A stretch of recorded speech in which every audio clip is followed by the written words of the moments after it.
Hi, Chris J. from Blue Coat Foundation. On this episode, we interviewed Alex Villanueva, former Los Angeles County Sheriff. It was our first podcast with a live studio audience, if you will, and we went live online too. Many people were tuning in on several platforms. I was co-hosted with Richard Medina and Joe Cirrito. We had an amazing conversation. We go into Alex Villanueva's life on why he became, the top sheriff, his motivation and how he got there. We go into the topic of fallen officers and how he deals with that in his position. And we have a great conversation overall. So I hope that you enjoy.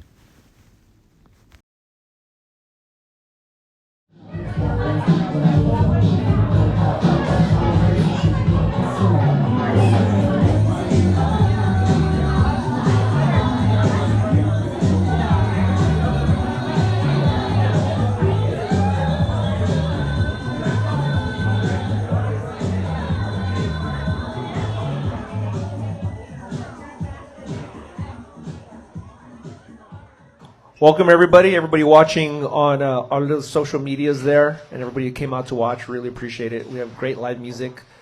Windows of the Begotten Blue, just a little piece, a little snippet. Rebecca Escobar is the cousin of Phil Cuesta, and she makes these for all LAPD officers. It's like little intricate nuances of officers' lives that you wouldn't know otherwise. It's beautiful. Sir, you should go take a look after we're done here. It's nice. So I asked Mr. Villanueva, what do I call you, sir? Alex? Alex will work. Alex works. I asked Alex, I said, hey, let me email you the questions we're going to ask you. We're really worried about, we don't want to put you on the spot or anything like that. And he said, nah, I've been through the ringer, we're good. So he just wanted to kind of go free, which is amazing. So there's a lot of reasons why you're here today, in my eyes. One of them is your true leadership that you display when you were with the sheriffs. And I can tell you, everybody around me saw what you were doing on TV, what you were putting out there, and it was real. And we wanted it for us almost, and we were just all applauding you. And as we saw that, we had a fallen officer, Fernando Arroyos, who passed away, and in your jurisdiction at the time, and you supported so much that you became this, somebody very important to us. So having you here is an honor, to say the least. Just to give you an intro, because we never spoke about who we were, this is Joe Cirrito. He, one of his good friends, I don't know if his best friend, died on 9/11, an officer for the Port Police. Is that right? Yes. Yeah. He ran for our foundation. He ran in full uniform from Los Angeles to Sacramento, along with Christina Tudor. That was interesting. There was a psyche valve involved in that? No. We don't want to give him one right now, trust me. Rich Medina works out of the harbor with us, and he's a surviving partner of Roberto Sanchez. So we met after that incident. So, but nobody knows who you are, sir. Who are you? Just a working man. Yeah. We grouped up and we're like, what do we ask? How do we approach this? And I know that Rich Medina wanted to kind of start off with some more like history of you, so I just want to hand it off to you. Pretty much. I wanted to ask, at what point did you decide in your career that you wanted to become sheriff? Well, I could say when I went from military, I was in college, military, then I got back to college, and then I wound up with the sheriff's department. This is back in, oh Lord Jesus, I think most people weren't born yet here. Just a couple of you. 86, I signed up. I was 6. That's what I always get. Yes, I know. I think a couple of people are pushing poop in their diapers still. I'm looking at this crowd. Yeah, me. See, I knew it. I remember in college, and I figured, you know what, I like public service and I enjoy the military, but it's rough to make a living in the military. And then these buses had this sign that said, dull jobs are a crime, fight crime, be an LA deputy sheriff. It was on the old RTD buses, if you remember those days. Rough, tough, and dirty. And so I figured, well, I could stand for a 300% pay raise, and that's right along what I like to do. So I signed up, and my first job, I kid you not, I'm stuck at Men's Central Jail in the rear of the transportation services. It's off the street job, so I have a tan uniform, tan and green, but no badge, nothing, no patches, nothing. And I'm pushing the button to let the buses in and out. Remember the buses that said dull jobs are crime, fight crime? So I'm pushing the button, and I see the buses going back and forth, and I'm thinking, I think somebody sold me something here. It doesn't get duller than this. And it was freezing cold, too. Middle of winter, no jacket, no field jacket, nothing. A 3-sided shed with a button. And I could see the deputies in the control booth behind the glass with their big cups of coffee and hot chocolate kind of looking at me. And they had the same control inside there that I had out in the freezing cold. So, But you were stuck out there. I was stuck out there by myself. But so that was my first job, rough job. Huh. So how did that translate to you becoming a sheriff? Well, there's a long trajectory involved, obviously. So went to the academy. Then I went to Inmate Reception Center, which is the ground floor of what the building of CJ is, processing center. From there, I went to East LA Station, where I met my lovely wife, Vivian, right there. And she was a volunteer at the station. She was working to her bachelor's at Cal State LA. She was an intern, and she was working with a narco crew. And suffice it to say, in those days, the whole idea about risk management wasn't what is known today and liability. So what they let her get away with, they wouldn't ever do today. But so she was on surveillances with a narco crew in undercover vehicles, just a civilian, and they're pulling bad guys over, people with guns and, all kinds of dope and stuff. And so I happened to be in patrol, day shift, by myself, of course, East LA. They're cheap, county doesn't afford two-man hoops. And I see a van pull in behind a scandalous-looking car at Brooklyn in those days, not Cesar Chavez, and Eastern. And a bunch of guys in beards come out with guns waving. And I'm, holy shit, what is this? So I pull in behind him. I'm about to jump out. And then finally, I recognize one of them. It's a narco detective. They're supposed to tell the desk, hey, we're going to be doing something at the corner. Walk and don't walk. Stay away or we'll call you. Yeah. They kind of forgot that. Oops. But what I didn't know is my future wife was in the back seat talking shit about me. Saying, who's that nerd with the glasses out there? There was just nobody with her to tell, that's your future husband. So ease up. And but I had a good time in East LA. It was just a wonderful place to work. The community, the people there, the camaraderie, tattoos or no tattoos. It was a fun place to work, and well, that's why they always said second to none, la tuya, number 2. And from there, I went to the academy as a drill instructor. I was a mean guy with a Smokey the Bear hat. The only place where you can yell at people, work out on duty, and not get in trouble. Wow. What more could you ask for right there?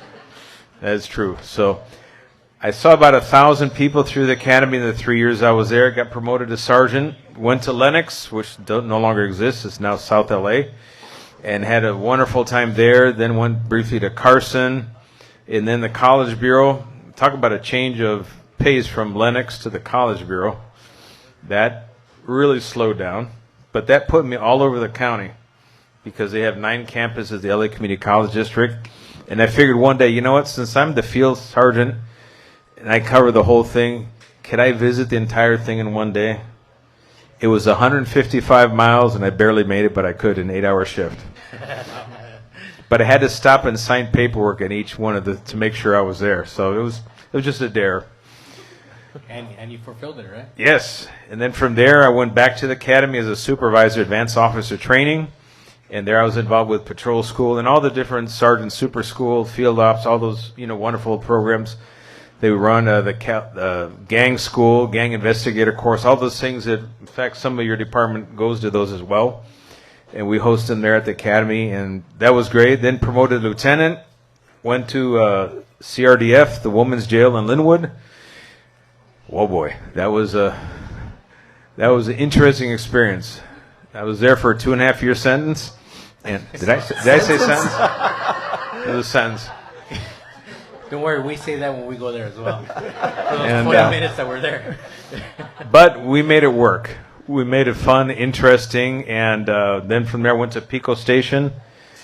I was there 2014, and my first month on the job, I had the rude awakening.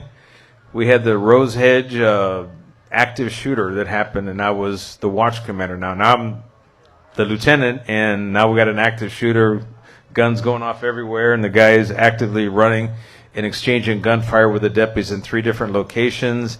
Wow. And we had to do a rescue, a downed person under fire, and this was very evolved, and it was an eye-opener. In fact, this field sergeant spent 22 years on the SWAT team at SCB, and he said, in all those 22 years, I never went through what I went through that day as a field sergeant. It was that, hair rising, bullets flying, oh my God, and it lasted over 8 hours. Wow. And it finally ended with SCB made entry, a dynamic entry, because there was still one hostage inside. And they did, the conga line thing through the door, da-da-da-da-da. And they went by the big screen TV in the tiny living room. And it was only the last guy that kind of bothered to look and say, hey, what's that? And out pops the bad guy with a gun. And, of course, they drop him. Everyone else has to change their shorts. And then, because it was behind them. And then the body was still moving and twitching. And they're wondering, well, how come? Fell on top of a chihuahua that was unhurt, but was trying to get away from, yeah. I'm glad that you said that the Chihuahua was unhurt. Chihuahua was unhurt. So at that, but by then, this is 2018, and now at that point, I already hit 55 years of age. I bought back my military time, air time, so I was already at 90% working for free at that point. In fact, I was paying to go to work. And McDonald, he had no love for me, no, and his entire staff. They were holdovers from the Baca Tanaka regime, so they hated my guts, and the feeling was mutual. And so I said, well, I'm wasting my time here. I'm pulled the plug, but they blocked me from every single job the department had. I asked to interview to be a captain at the places I could be competitive with, that I had the experience, the education, all that stuff. They told me basically, pound sand, you're not welcome. But they forgot one job they couldn't block me from, the sheriff. And it happened. So I'll ask this: what kept that drive for you to want to continue fighting for a position you knew you deserved? I guess a commitment, because I could see the organization for the people of the organization, and what happened to me was happening to so many people on the organization, and people in the community suffering from just the violent crime. I mean, I worked there patrol. People always say the hot years. Well, the hot years were the late 80s, early 90s, pre-Rodney King, and that time period, people were just dropping like flies left and right. It was just tough everywhere. Life was cheap, sadly, and politicians were kind of indifferent to it because, the people that are dying are in that area over there, so they're not over here, so we don't have to worry about it. But me working in that over there place realized, no, these people are worthy of the same dignity, respect, and treatment, and the right to freedom and safety that the people working in Beverly Hills. But they weren't getting it. So I figured the department can do better, the community can do better, we can change this and let everyone, work together and feel like they're equals, they're partners, because that's a huge thing in being sheriff. You got to wear 2 hats. You got to wear the hat of a supporter of everything that your men and women are doing in the entire organization. That is every single position, not just the glory boys. I call them the pajama boys, propelling from helicopters, but the people on the line, the people that are custody assistants, security officers, all of your professional staff that work all these myriad of jobs. everyone is important. And we changed a lot when I took office because I brought that with me. Because I literally came from the line and I stepped right into the sheriff's office and I skipped the entire acculturation process of being a manager and all of a sudden starting getting groomed and this and that. And you start forgetting where you came from. No, I literally walked from one to the other and I skipped, what was it, 7 ranks or something like that? Wow, that sounds about right. Yeah. Just piggybacking off of Rich. Piggybacking off of Rich. At what point in your career did you know I want to be the top dog? Well, actually, in 1992, in the Sheriff's Department's response to the riots and LAPD's, both, I remember Daryl Gates and Sherman Block, they were at some hotel high-rise eating hors d'oeuvres as the city was burning. Wow. And I remember the response to both of them. I thought, you know what? That's incompetence right there. I know everyone's very fond of Daryl Gates and Sherman Block in many ways, and they were good in very many ways. But that moment in time, they blew it. Because they made the grave mistake of, well, let's not do anything because we don't offend anybody. And in the process, they telegraphed that the worst of the worst can do whatever they want, and no one's going to hold them accountable. I said, that horrible mistake, but I tucked that one with me because fast forward to 2020, now I'm in that position.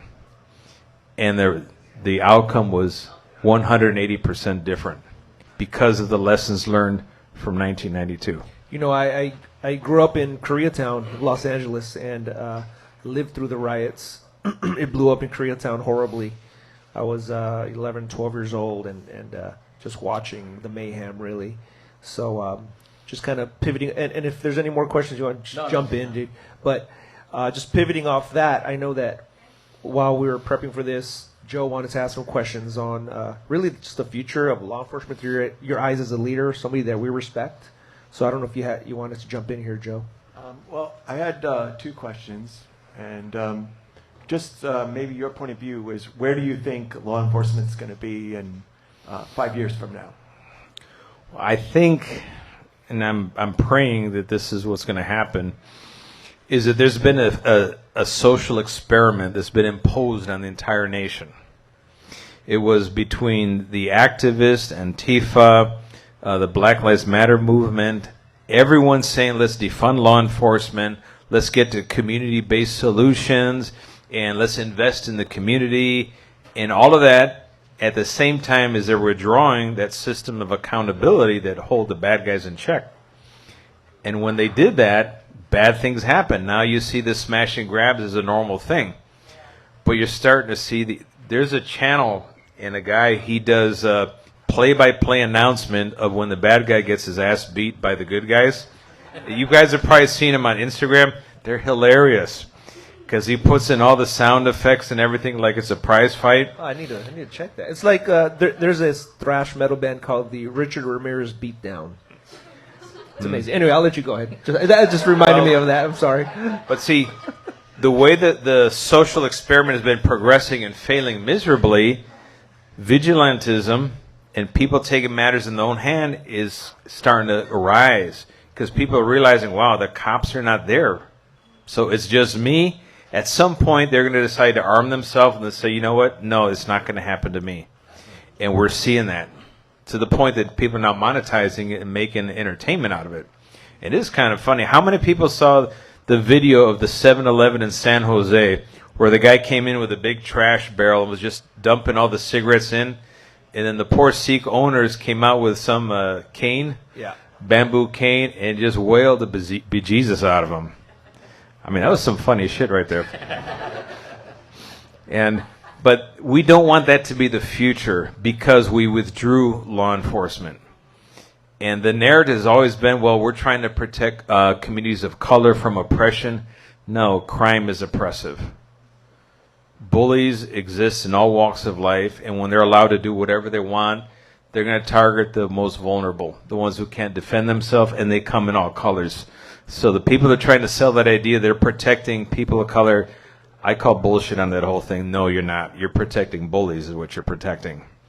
And our job is to separate the two and let the good people go on with their lives and When we catch the bad guys, can we rehabilitate them? Yeah, let's find ways to do that. I think people should leave prison or jail in better shape when they enter it.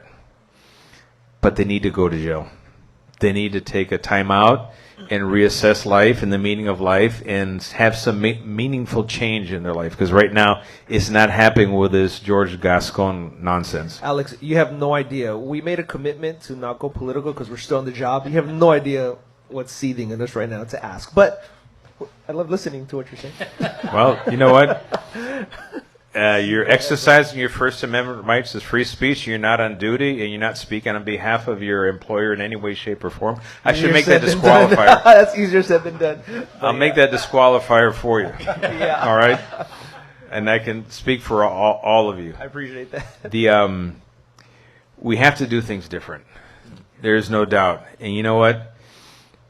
We need to get our kids to look at law enforcement as a pathway, as a career choice, a viable career choice, not one that, well, we got nothing else we can do, I guess we're going to join this. Because actually, we're not even recruiting L.A. We're recruiting out of state, which means they have no investment in our own communities because they didn't grow up here. In 2019, I hired 1,100 deputies in 1 year. 1,100. Wow. And I hired them from L.A. And the line to apply was wrapped around the building. Why? Because it's about leadership. It's about trust. And when people see that, they will flock towards success. They'll flock towards that trust. And remember I said about supporting your personnel? The other side of the equation is accountability. You have to hold your employees accountable to a high standard. If you don't have a high standard, you don't attract high-quality people, period. So, if I can ask you quick, do you think it's a disservice for a police officer not to encourage your own kid to become a police officer? You want to encourage your kids to be a police officer. Where is the issue? I think that's the important part. That's the right question. Because my son applied when McDonald was sheriff. And you could tell they knew who he was because he was assigned a background investigator that was 100 miles away from where he lived. So he had to drive past 50 miles worth of places where he could meet background investigators to meet the one that was assigned to him. So they made him jump through the hoops. He did. He qualified. He passed. And he graduated when I was already sheriff in 2019. And it's always a strange position when it's your same agency, but I guess in my own position as being the head of the agency. But I think the tradition in law enforcement is that you have multi-generational careers in law enforcement. Back east is common. Here it is too. I know in your LAPD and sheriffs you have current employees whose father, grandparents, we even have great-grandparents that were on the department back in the 20s and 30s, and now their great-grandchildren are on the department, and that is heritage. That is something that's nice, and we want to keep that alive, and we want to keep encouraging that because that means they're all from here, from L.A., and we want to get more people from L.A. to apply and be interested because, you know, ultimately we tell everyone, be the change you want to see. Don't go whining, oh, you didn't do this, didn't do that. Well, okay, do the job yourself. You know, sign up, join us out there on the field, and get your uniform on, your badge on, and go 10-8. And actually, what do you know guys? What 10-8 is? Sorry, 10-8. I don't know. I know you is guys. Is that 10:08 a.m.? I don't know what that is, sir. You guys poke fun at the sheriffs because we speak in codes, everything. You can have an entire conversation in the sheriff's department without speaking the English language. Just by codes. That's how much it is. I mean, it's... And that's why we just stare and nod. 10-8 means you're in service. Got it. Yeah, we're going 10-8, you're going out there in the field. When you're 10-7, you're out of service. Hey, sir, I had another question for you. And it's just basically Chris is going to be running for Riding. the ride. I don't run. My knees are bad. My knees are bad. It's going to be riding for those and remembering those that have fallen. In your career, how did you deal with those that fallen throughout your career. How did you deal with that? Well, I had working at the academy. When in custody, I really didn't know anybody, obviously, because in custody, you don't get deaths in the line of duty. Working in East LA, I was fortunate during the time in East LA, it didn't happen at our station, it happened in other stations. Nelson Yamamoto is a prime example in 1992. Steve Blair, those are my contemporaries working patrol. And then we have Jerry Ortiz came on later on. And it's everyone comes together, and I know at the event when it happens, everyone rushes to the hospital or to the scene, and the entire shift will show up, and it's heartwarming to see all that unity. Everyone's locking arms together in support. And I remember I was already running for sheriff, and we had 2 deputies that were shot. Weren't gravely injured, but they were both shot. And I think the election already happened, or it was right about that time, around November of 2018. And the deputies were shot. We went to visit them in the hospital, and the brass showed up at the hospital, and they ordered East LA deputies not to wear the T-shirts that said East LA and to hide their tattoos. This was the brass at the time. And I thought, what an inappropriate thing to say or do at this time. How about worry about the people there and be thankful that everybody shows up in support? And that's the role that we should have, is always show up in support. When Klinkenbroomer was shot and killed in Palmdale, we had to roll. We were at an event in Long Beach, and we got word, and we drove straight for 2 hours nonstop to the hospital up there in Lancaster, and it was very touching to see everyone lined up, all the hallways, all that was something you don't want to experience. You don't want to have to be there, but the fact that you are there is that much more important, because everyone remembers that you were there. And when you're the lead of the organization or the spiritual, figurehead, it's your presence is important. How do you process that? Like when you're talking about this, and as you're talking, I'm thinking about memories of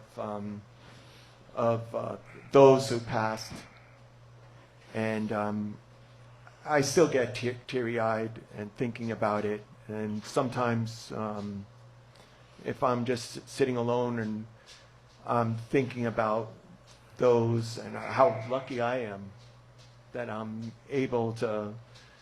I still go out and run every day, and I'm still able to talk with my kids, and get to hug my wife.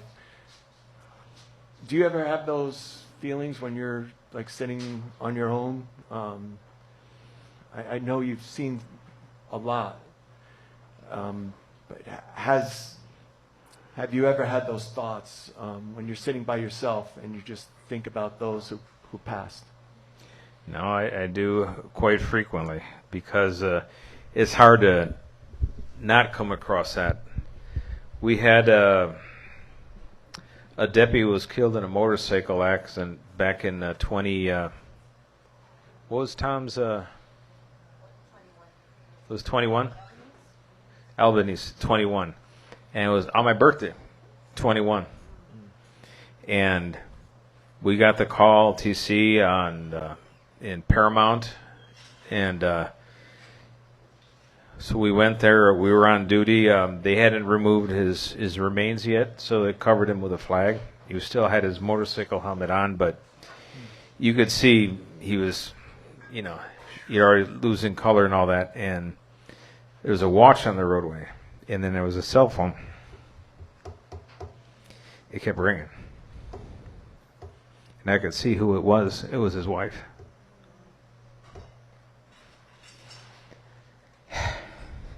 And I was like, do I pick it up? Do I don't pick it up? I'd like to not to, because we ended up talking to her in person. But that's just those things you see and go, wow. That's part of the trauma of the job. And you just got to move on. And remember that no matter what happens, the job still goes on. People are still in need. And That's what drives us to keep doing what we do. Yeah, I think the fact that people are still in need and people still need us out there is an important, empowering kind of concept. I actually was holding one of my few questions for later, but just kind of rolling off of what you were saying, Joe. I got the opportunity to interview Puerto Rico Chief of Police for the city of Carolina, Chief Moyeno, and he had 3 officers that died in one incident. Recently, he had another officer that died, but I asked him what I want to ask you, and he actually he never thought about this, didn't have an answer, right? So, just a couple of examples. A recent, one of our officers recently was ambushed. They're totally okay. He said during the whole process he was calm, cool, and collected. He didn't feel no stress. He gets home late at night and he opens the doors to his kids' bedrooms and just watches them, and that's when he breaks down.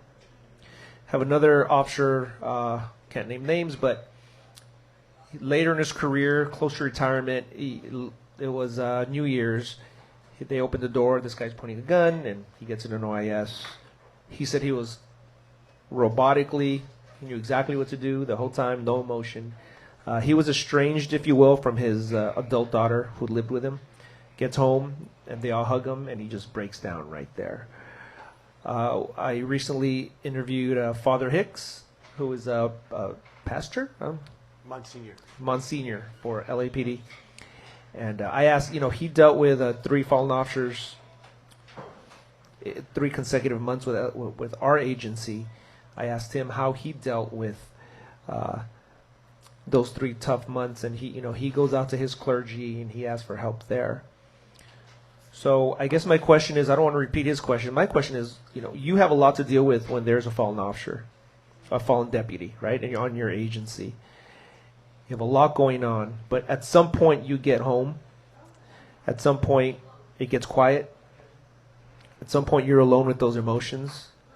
And I guess I just want to be able to use this podcast, this platform to help other people. So what advice can you give other top brass chiefs, the number 1 sheriff, on departments across the country that could help them if they haven't dealt with this yet, a fallen officer or deputy on their department? From your experience, how could you help another chief or somebody in the top level there dealing with that? Well, number 1 is you got to be there. Number one of the biggest mistakes executives do is they just don't show up.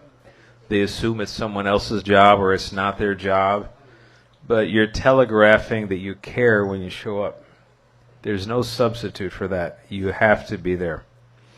In fact, when Albanese, that tragedy happened, my undersheriff, I went to the scene, he went to the family to do the notification in person.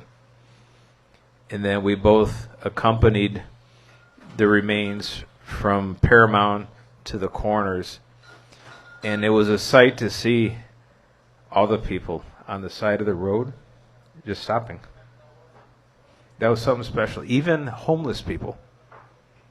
I remember going down the street towards the 605. Even the homeless stopped to acknowledge his passing. That was important. So number 1, you got to show up. Number 2, it's not about you. Everything is about the people that are in need. Because so many, especially executives and law enforcement agencies or any military, paramilitary agency where this whole pyramid structure and executive attitude and all that stuff and bureaucracy, no.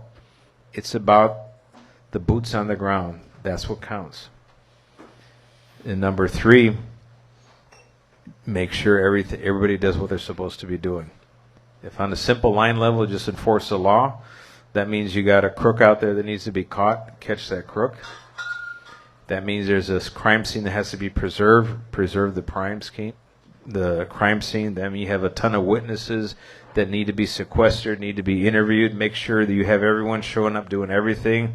And at some point in time, you're going to have the press wants to know what happened and when. Well then, and this is a mistake some people make, it's your homicide lieutenant who decides what to release and when. It's not for political purposes. No. My point, and this was prior sheriffs had screwed that one up royally, and I told them, you guys tell me what I can say and when, and I'll deliver the message. You just do your job. And that worked out great, because then all the information went out at the right time, and we didn't step on each other's toes, and we didn't damage anything. And if there was something that had to be said, that had to be released, well, I said, no, well, this one has an important public safety message. We need to get it out there, get it out. So those things, your brass, your chief, your sheriff, whatever the case may be, those are the things they have to consider. But the number one, you got to show up, has to come from within. I mean, they'll know if you're full of shit, if you're just perfunctory there, oh, because I have to be here. They'll know if you actually care or not. And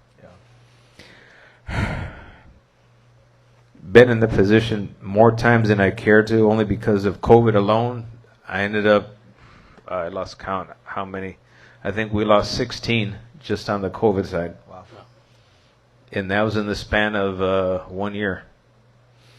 And then we were sending people out to handle calls for service, and there was no vaccine. And then when the vaccine showed up, then the board said, oh, well, if you don't get vaccinated, we're going to fire you. I said, wait, that's the very same people that you wanted to go out to do the job that no one was going to do. How dare you? So I hold the line there. I said, no one's going to get fired. And Appreciate that. there's Yeah, I remember you talking about that on a few newscasts and stuff, and I'm like, this just makes sense. What's going on? I remember it was like another world. We would go radio calls, all these dead bodies, and the coroners or the mortuary, they'd come. They look like aliens or astronauts walking in, and we're just there with a little mask. Or, Yeah, it was so weird. it was absurd. And here's something that's going to piss you off. I'm going to give you some numbers. Hold on, let me have a drink first. Yeah, you might want to take a shot. This is information the CDC never told you, and they conceal this information.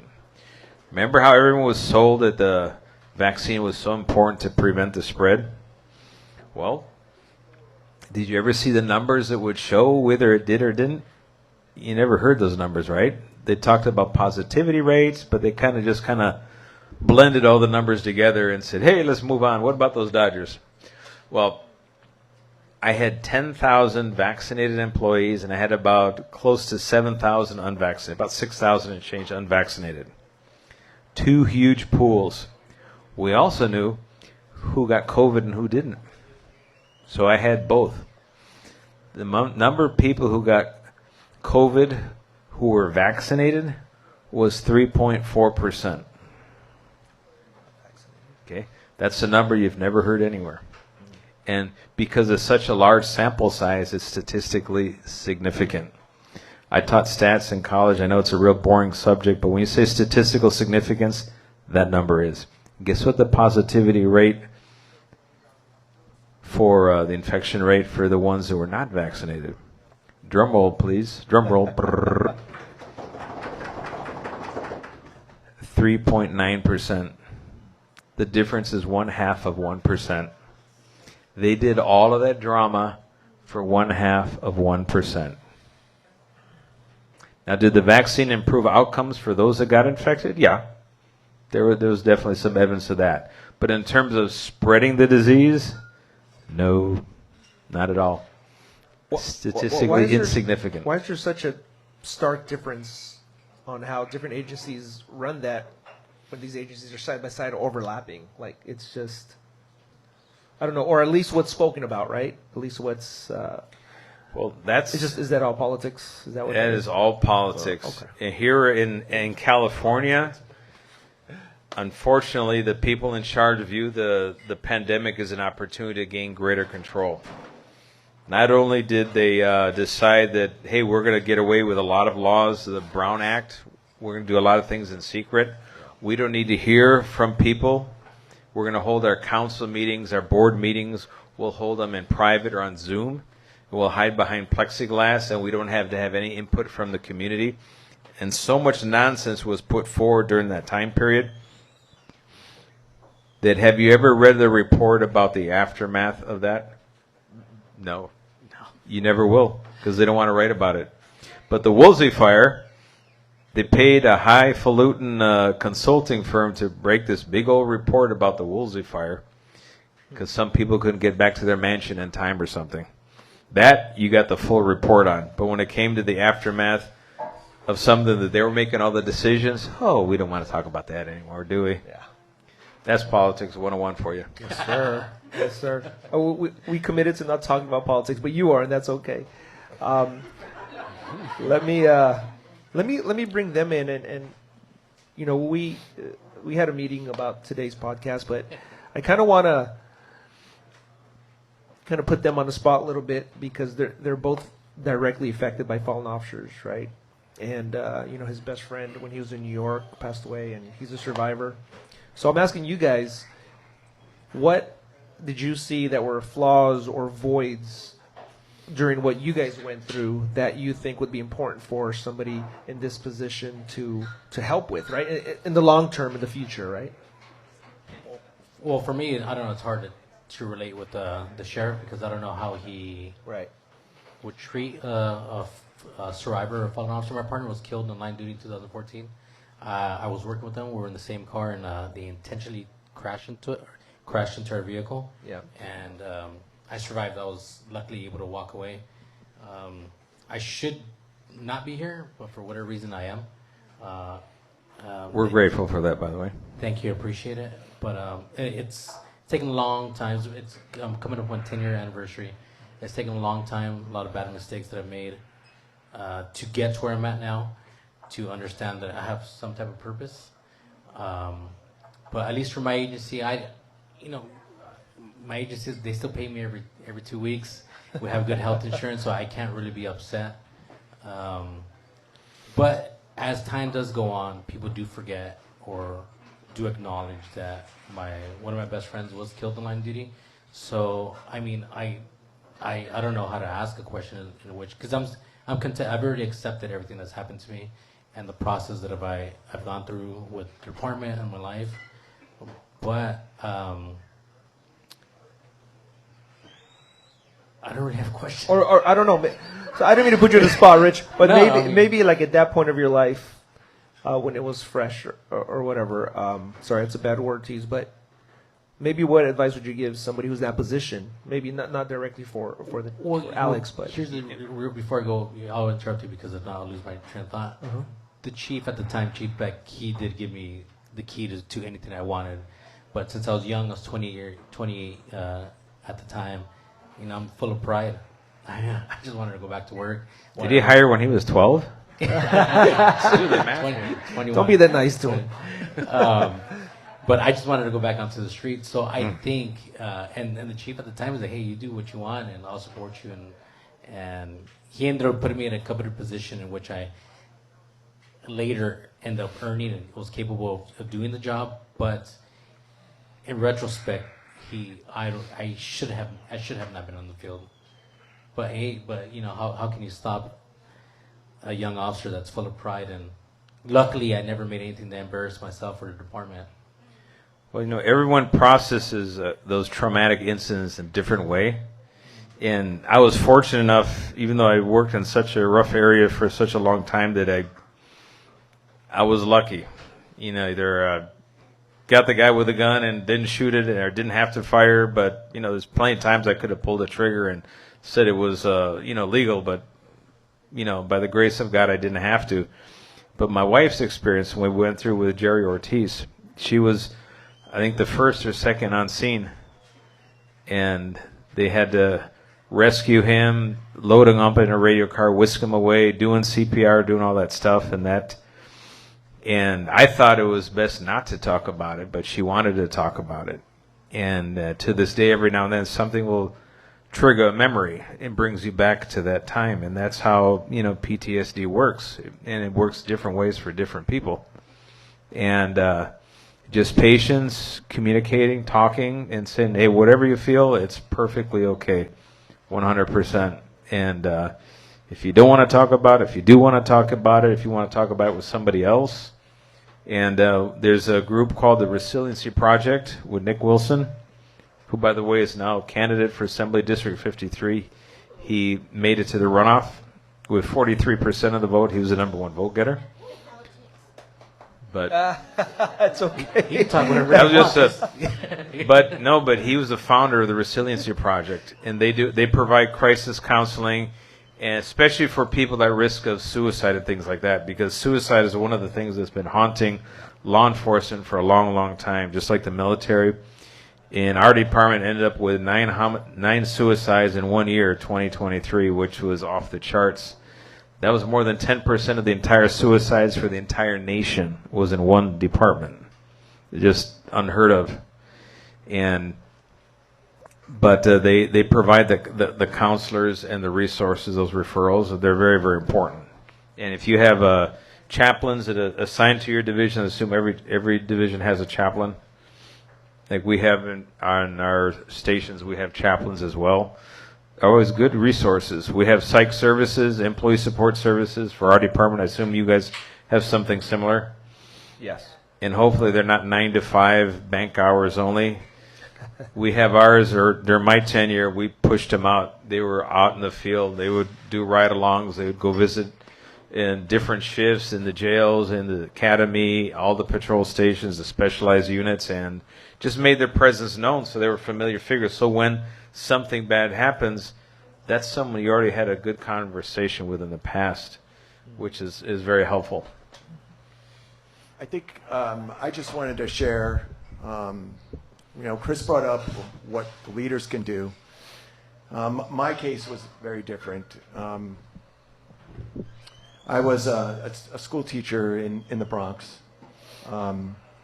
Dominic was a school teacher. Now we met. It's a very large school. It was 5,000 students, second largest school in New York City. It was May of 1998 where I was a dean, and where I knew Dom. Again, a large school, a lot of teachers. We both were deans in the special education department. And one of our students, she hung herself in the bathroom. And I was first to respond, but I'm a school teacher, and it was a little different. She passed, and that was the first time I had to deal with someone that died in front of me, that still lives with me. Dom was there, and out of that, we really established a friendship and support for each other.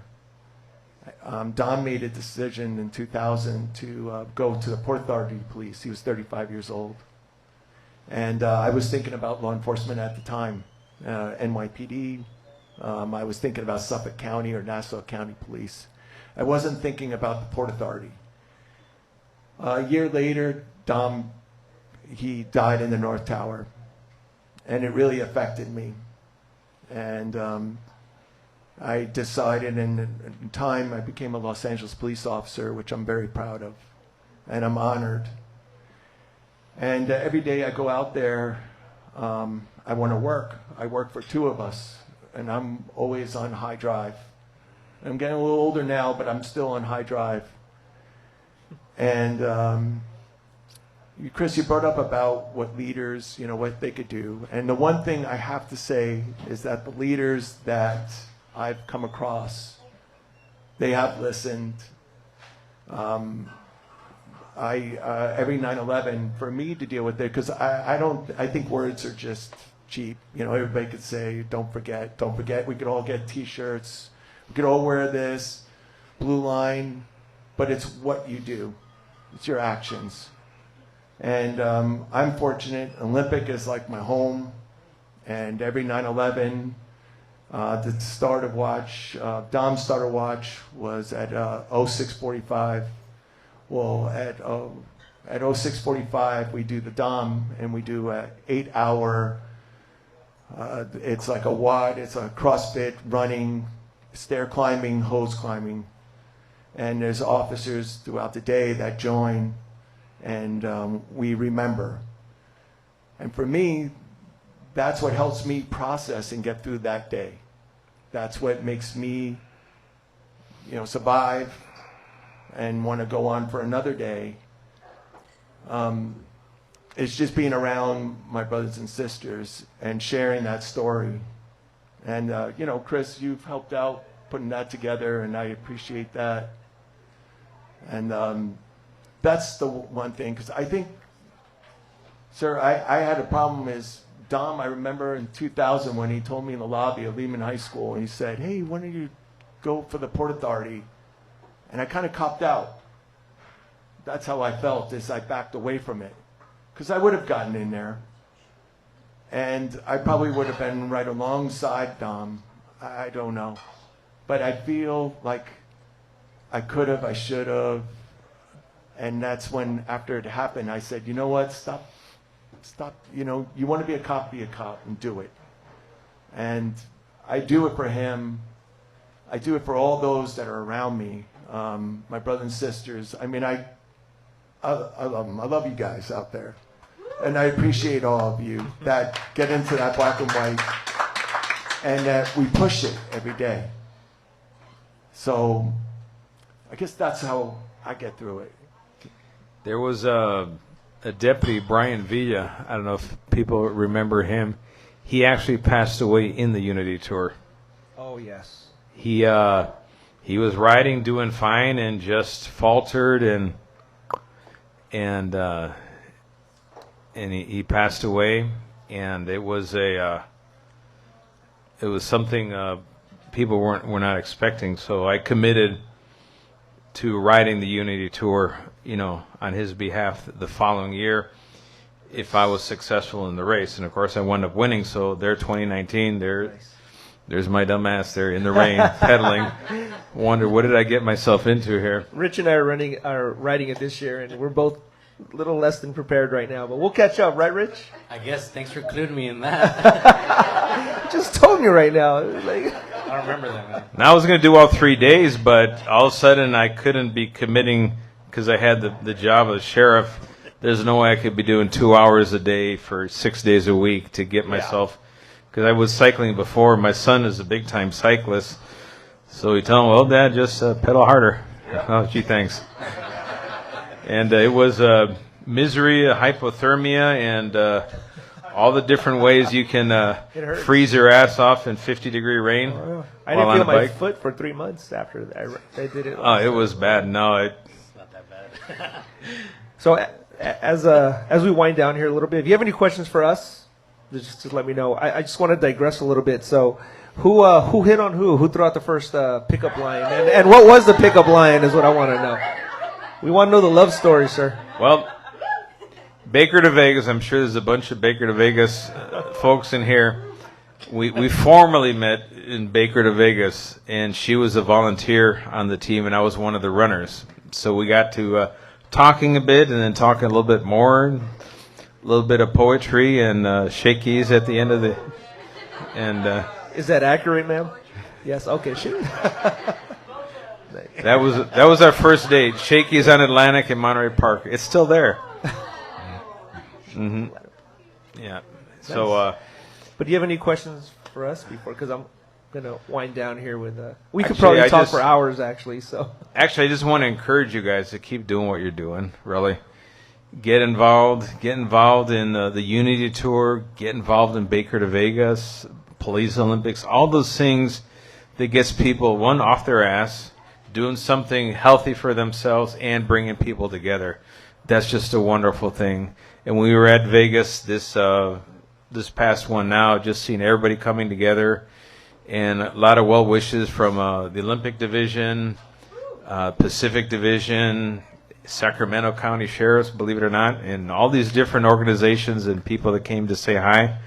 And that's very heartwarming, because it's a close-knit community in law enforcement, and we always have the rivalries, tan and green and blue and all that stuff, but that's actually makes it fun. Yeah. Because if we didn't exist, you guys would be kind of bored. Likewise, if you didn't exist, we'd be kind of boring too. You always got to have that, like, where would the Lakers be without the Celtics, and vice versa. Wow. So touching on that, at what point do you think law enforcement will be liked more than the fire department? Well, I'll tell you what. One, never. We should have been firemen. But huh? remember this. They take a cat out of a tree and they hold a parade for him. Where else can you do $50,000 worth of damage for a $100 fire and you get celebrated? But my counter, and I love my fire folks, they're a lot of fun. How many Hollywood movies do they make of you versus us? I leave it at that. Mic drop right there. Sounds good. They can have the ladder 49. That was just a fluke. All right. You guys, any last things? All right.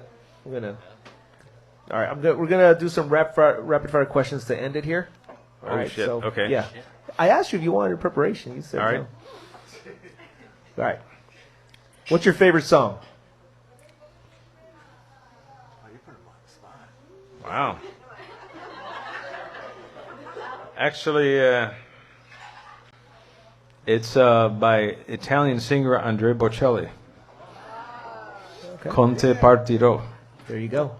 3 favorite sports teams. Easy. Dodgers, Lakers. And the third one, Careful. well, actually, I support all local teams because it's good for the economy. So I got to go with the Rams. All right. There you go. Are leaders made or are leaders born?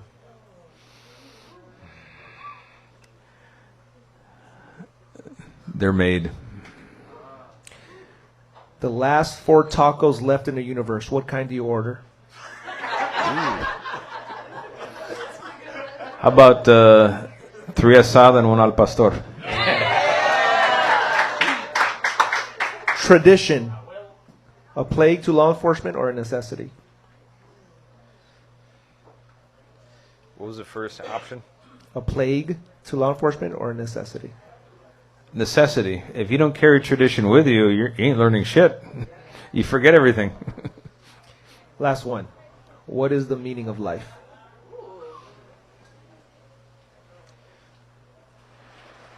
I think Forrest Gump had that figured out. Thank you. Appreciate it. You got it. You got it. Thank you. All right. Cheers. How was that? Was that all right? Perfect. Yeah. Richard.